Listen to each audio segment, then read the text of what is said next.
a discussion related to the substance of the story, that of murders down 43%. We hear it so often month after month that we are, when we hear some murders down 48% still, it's become background noise. And I wonder how my colleagues in the media who have a library of material which they've produced, bashing the police over the heads over the past several years, and justifiably so, for murders continuing to run fast and strong and continuing to rise. I'm wondering how they feel now.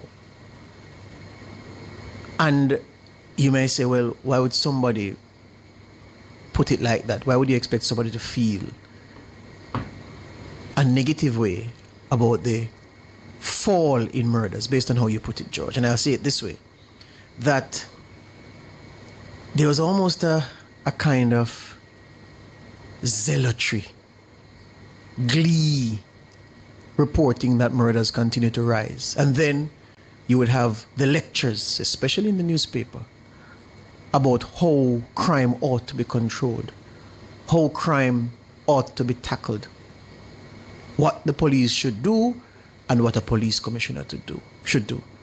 Gleeful. Yeah? Example after example, lecture after lecture, talking down. And as I said, much of it was warranted because the police weren't getting it right. But now that for several months now, the story has been different.